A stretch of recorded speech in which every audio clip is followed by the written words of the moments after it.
ഞാൻ ഈ വീഡിയോ ചെയ്യാൻ കാരണം എൻ്റെ ഭർത്താവിൻ്റെ വീട്ടുകാരുമാണ്. ഗാർഹിക പീഡനം എന്നൊക്കെ ഞാൻ കേട്ടിട്ടേ ഉള്ളൂ. പക്ഷേ എൻ്റെ ജീവിതത്തിൽ വന്നപ്പോഴാണ് ഞാൻ അത് നേരിട്ട് അനുഭവിക്കുന്നത്. കല്യാണം കഴിഞ്ഞിട്ട് 1.5 വർഷമായി. ഇതുവരെ സന്തോഷം എന്താണെന്ന് ഞാൻ അനുഭവിച്ചിട്ടില്ല.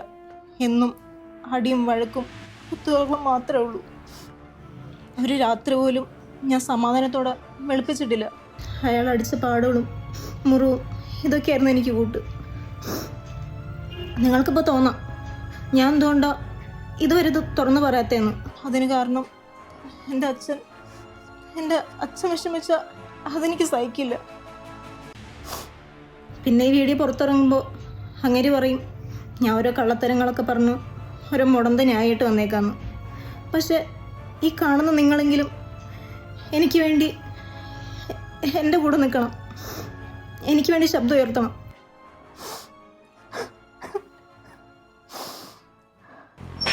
നിന്റെ ആദ്യമായിട്ട് വീഡിയോ കണ്ടപ്പോഴേ എനിക്ക് തോന്നിയാണ് നിനക്ക് ചേർന്നിട്ട് പൊട്ടിക്കണമെന്ന്. ഒരു പെണ്ണിനെ പ്രേമിച്ച് വിളിച്ചോണ്ട് വന്നിട്ട് അവളായിട്ട് ശ്രീമതിന്റെ പേരിൽ എല്ലാത്തിനും ആക്ഷേപിക്കണതാണ്. നിനക്ക് അടിയുടെ കുറവ് കുറെ കൂടുതലുണ്ട്. നീ നിന്റെ വീട്ടുകാരൻ എല്ലാം കൂടെ ജയിലിൽ കയറി ഇറങ്ങും. പെണ്ണെന്ന് വെച്ചാൽ നീ എന്തോന്നാ വിചാരിച്ചത്? ഒരു വിലയില്ല നിനക്ക്. കണ്ടോ പോരായിരുന്നു, ഒരെണ്ണം കൂടെ കൊടുക്കണമായിരുന്നു നല്ല വൃത്തിയായിട്ട്.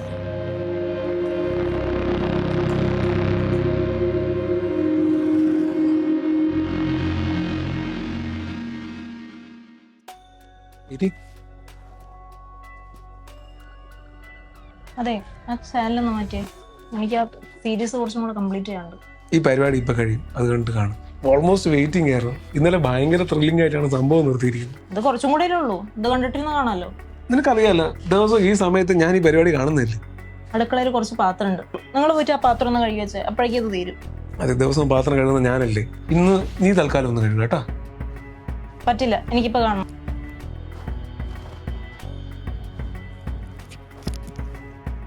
എന്നെ ശല്യപ്പെടുത്തരുത്. ഇത് കണ്ടിട്ട് നീ കണ്ടാ മതി. തരാനല്ലേ പറഞ്ഞേ? തരാൻ പറ്റൂലെങ്കിലോ? നിങ്ങൾ ഒറ്റയ്ക്കിരുന്ന് കണ്ടാ മതി.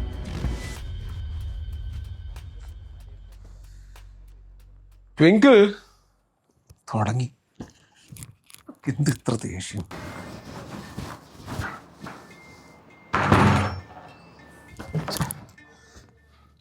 ട്വിങ്കിൾ, എടാ ഈ ചെറിയ കാര്യത്തിന് ഇങ്ങനെ ചൂടാവല്ലേ മോളെ. വാതിൽ പറ. അയ്യേ അവിടെ ഡോർ തട്ടിക്കൊണ്ടിരിക്കുക, കേൾക്കണില്ലേ? ആ, ഞാൻ ചെറുതായിട്ടൊരു സാധനം ഇട്ട് കൊടുത്തു, അത് കത്തി കയറിയിട്ടുണ്ട്. എന്താടാ? ആ, ഞാൻ നോക്കട്ടെ. Please, I am sorry.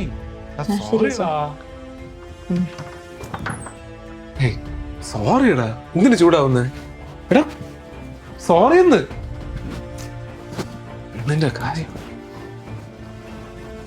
Twinkle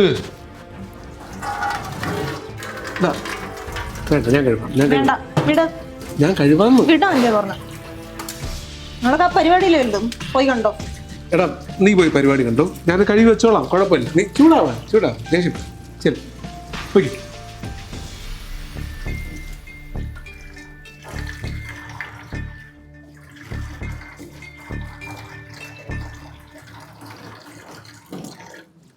മോളെ, നീ എന്റെ ക്രെഡിറ്റ് കാർഡിൽ നിന്ന് 50,000 രൂപ വിഡ്രോ ചെയ്തായിരുന്നു. അച്ഛനെ പെട്ടെന്നൊരു ആവശ്യം വന്നു. ആവശ്യം വന്ന എന്ത് ചെയ്യാനോ, അടുത്ത് കൊടുത്തു. എന്താ ട്വിങ്കിൾ ഇത്? എടി, ക്രെഡിറ്റ് കാർഡിൽ നിന്നൊക്കെ ആരെങ്കിലും ഇത്രയും ക്യാഷ് ഒരുമിച്ച് വിഡ്രോ ചെയ്യോ? എത്ര പലിശ വരുമെന്ന്? കഴിഞ്ഞ മാസമല്ലേ നീ എൻ്റെ അച്ഛന് 1 ലക്ഷം രൂപ വാങ്ങിച്ചു കൊടുത്തത്? അല്ല, ഈ പൈസയൊക്കെ തിരിച്ചു തരാൻ പുള്ളിക്ക് വല്ല ഉദ്ദേശമുണ്ടോ? പിന്നെ ഒരു കാര്യം പറയാം, എൻ്റെ ഫൈനാൻഷ്യൽ കാര്യങ്ങളിൽ എൻ്റെ പെർമിഷൻ ഇല്ലാതെ ഇടപെടരുത്. എനിക്ക് പല കാര്യങ്ങളും പ്ലാൻ ഉള്ളതാ. അതൊക്കെ ഒരു ബേസിക് മാനേഴ്സ് അല്ലേ? ആ അച്ഛാ, ഓ ഒന്നും പറയണ്ട, ഇവിടെ ദരിദ്രവാസിനെ കൊണ്ട് വയ്യ. ആ, ഞാൻ ക്രെഡിറ്റ് കാർഡിൽ നിന്ന് കാശ് എടുത്തില്ലേ, ആ നക്കാപ്പിച്ച, അതിനിതാ ഇവിടെ വീട് മറച്ചു വെച്ചില്ലെന്നേ ഉള്ളൂ. കഷ്ടകാലത്തിനാ ഞാൻ അങ്ങരോട് ഇറങ്ങി വന്നുള്ളൂ. കല്യാണം കഴിഞ്ഞിട്ട് ഇത്രയായിട്ട് ഒരു കുഞ്ഞു പോലും ഉണ്ടായിട്ടില്ല. ഇങ്ങനെ അതിനെക്കുറിച്ച് ടെൻഷനൊന്നുമില്ല. എപ്പോഴും കാശ്, അത് മാത്രമേ ഉള്ളൂ ഇങ്ങരുടെ തലയ്ക്കകത്ത്.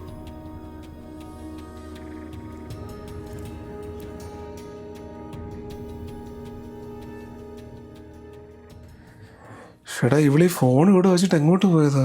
ചുമ്മാ അല്ല വിളിച്ചിട്ട് കിട്ടാത്ത. ഒരു ബാറ്ററി ഒരിടത്ത് വെച്ചാൽ കാണത്തില്ല. ഒരു അടുക്കും ചിട്ടയില്ലാത്ത.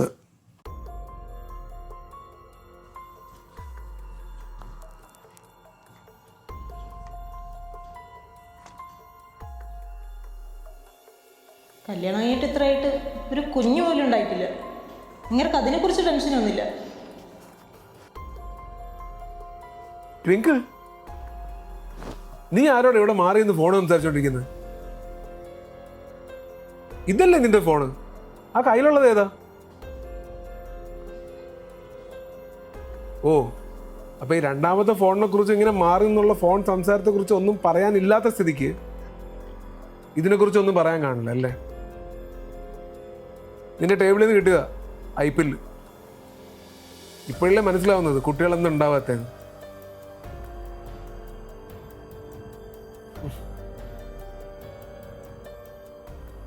ട്വിങ്കിൾ,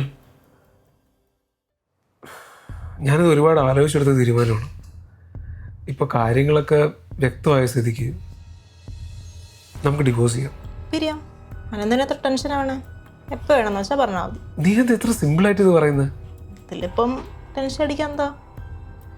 എന്തായാലും എനിക്ക് നഷ്ടപരിയായിട്ട് 1 കോടി രൂപ വേണം. 1 കോടിയോ? എടാ നീ എന്തോ പറയുന്നേ? ഞാൻ നിന്നെ കണ്ട് പ്രണയിച്ച് ഇഷ്ടപ്പെട്ട് കല്യാണം കഴിച്ച. അതുമാത്രമല്ല, നിന്റെ വീട്ടുകാരുടെ അടുത്ത് നിന്ന് ഞാൻ 10 പൈസ സ്ത്രീധനമായിട്ട് മേടിച്ചിട്ടില്ല.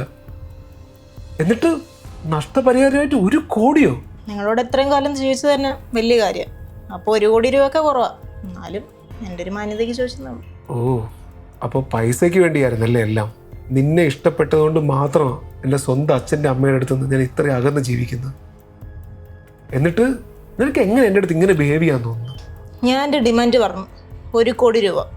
അത് തന്നാൽ എപ്പോൾ വേണമെങ്കിലും ഡിവോഴ്സ് തരാം. 1 കോടി രൂപയോ? 1 പൈസയും തരാൻ പറ്റില്ല. തന്നില്ലെങ്കിൽ തന്നെ എങ്ങനെ നാറ്റിക്കേണ്ടെന്ന് എനിക്കറിയാം. കാണിക്ക്.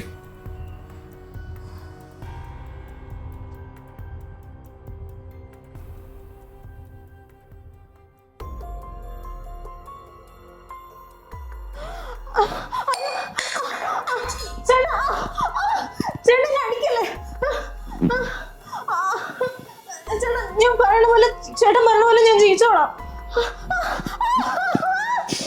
നീ എന്തോ ചെയ്യുന്നേ?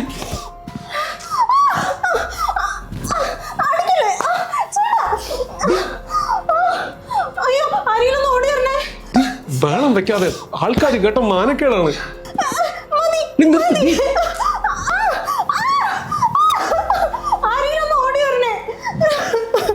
അയ്യോ, പ്രേമിച്ചോണ്ട് വന്നിട്ട് അവൻ ആ പെണ്ണിനെ എടുത്തിട്ട് പെടുത്തണം പാട്. ചേട്ടാ, ഞാൻ ചേട്ടൻ പറഞ്ഞാലും കേട്ടോളാം. ഇവിടെ അടങ്ങി ഒതുങ്ങി അറിഞ്ഞോളാം. അയൽവാസികൾ ഇടപെടണോ? ഇവിടെ ബാക്കിയുള്ളവർക്ക് സമാധാനമായിട്ട് ജീവിക്കാനുള്ളതാണേ.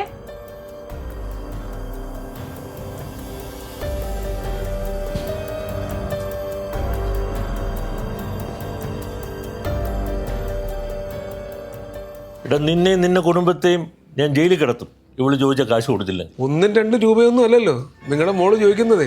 1 കോടി രൂപയാ. അപ്പൊ 1 കോടിയാണോ അതോ ജയിലിൽ കിടക്കണോ? അത് നീ തീരുമാനിക്കും. എന്റെ കയ്യിൽ നിന്ന് 10 പൈസയുടെ ചില്ലിക്കാശ് നിങ്ങൾക്ക് നിങ്ങളുടെ മോക്കം കിട്ടത്തില്ല. അപ്പൊ കാശ് കിട്ടിയില്ലെങ്കിൽ ഞങ്ങൾക്ക് 2 പേർക്കും എന്ത് ചെയ്യണം എന്നുള്ളത് ഞങ്ങൾക്ക് അറിയാം. സുഭാഷേ, നീ സെക്ഷൻ 498A എന്ന് കേട്ടിട്ടുണ്ടോ? എന്ത് 498? ആദ്യം നിന്റെ ജോലി പോവും. പിന്നെ നീ നിന്റെ അച്ഛനമ്മയും അകത്ത് കിടക്കും. പിന്നെ മാനക്കേട് സഹിക്കുക ചെയ്യാതെ നിങ്ങളുടെ കുടുംബം അടക്കം അങ്ങ് ആത്മഹത്യ. അപ്പം നീ ഒന്ന് ആലോചിക്ക്, കാശ് തരണോ അത് അകത്ത് കിടക്കണോ? നീ ഈ പത്രത്തിലും ടി വിയിലും വരുന്ന വാർത്തയൊക്കെ വെച്ച് എന്നെ പേടിപ്പിക്കാൻ നിൽക്കല്ലേ. അപ്പോൾ ഇങ്ങനെയാണെങ്കിൽ ഇവനൊരു ടെസ്റ്റ് ഡോസ് കൊടുക്കണമല്ലോ. വാ മോള്, കുറെ കാണിക്കും.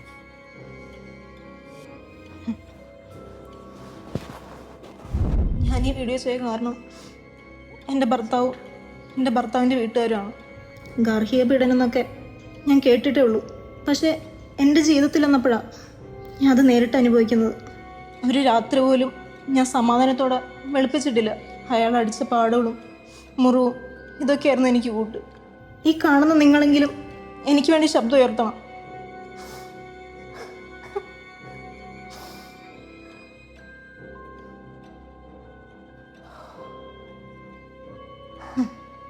മതിയോ? ചെയ്തേക്കും. അപ്പോൾ അങ്ങനെയാണ് കാര്യങ്ങളുടെ കിടപ്പ്. ഇത് നിങ്ങളുടെ മാത്രം പ്രശ്നമല്ല, കല്യാണം കഴിഞ്ഞ മിക്ക പുരുഷന്മാരും നേരിടുന്ന പ്രശ്നമാണ്. എൻ്റെ പൊന്നു വക്കീല്, എന്ത് ചെയ്യണമെന്ന് ആലോചിച്ചിട്ട് ഒരു ഐഡിയയും കിട്ടുന്നില്ല. അവരീ പറയുന്ന കാര്യങ്ങളൊന്നും ഞാൻ ചെയ്തിട്ടില്ല. അവര് നല്ല രീതിയിൽ ഹോംവർക്ക് ചെയ്തിട്ടാ നിങ്ങളെ ഇതിൽ പെടുത്തിയിരിക്കുന്നത്. 5-6 വർഷം ജയിലിൽ കിടക്കാനുള്ള വക ഇതിലുണ്ട്. ആദ്യം നിങ്ങൾ അകത്തായിട്ട് മാത്രമേ ഇതിന്റെ സത്യാവസ്ഥ പുറത്തു വരൂ. ആ സമയം കൊണ്ട് നിങ്ങൾ അനുഭവിക്കാനുള്ളതെല്ലാം അനുഭവിക്കും. പിന്നെ ഈ ടൈപ്പ് കേസുകളുടെ ഒരു ഹിസ്റ്ററി എടുത്തു കഴിഞ്ഞാൽ സാധാരണ ഈ വിക്ടിംസ് എല്ലാം ആത്മഹത്യയിലാണ് പരിണമിക്കുന്നത്. ഞാനിപ്പോ എന്താ ചെയ്യുക? കോടതിക്ക് പുറത്തൊരു സെറ്റിൽമെന്റ്, അതിനായിട്ട് നമുക്ക് നോക്കാം.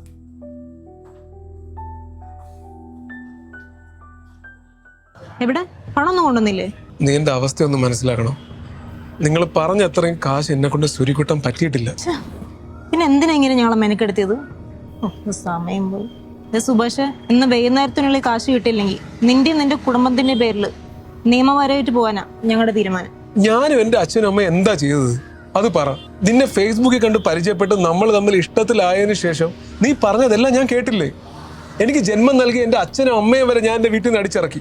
എല്ലാം കഴിഞ്ഞ് ഇത്രയും വലിയൊരു കെണിയിൽ നീ എന്നെ കൊണ്ടുവന്ന് തള്ളിയിട്ടിരിക്കുക. എന്തിനാ എൻ്റെ ലൈഫ് ഇങ്ങനെ സ്പോയിൽ ചെയ്യല്ലേ? എടാ മണ്ട, ഇതൊരു നിനക്ക് മനസ്സിലായില്ലേ? ഞാൻ നിന്നെ ട്രാപ്പിലാക്കിയതാ. പിന്നെ ഇന്ന് വൈകുന്നേരത്തിനുള്ളിൽ കാശ് കിട്ടില്ലെങ്കിൽ നീ വിവരം അറിയും. വാ ജനങ്കൂ. ട്വിങ്കിൾ,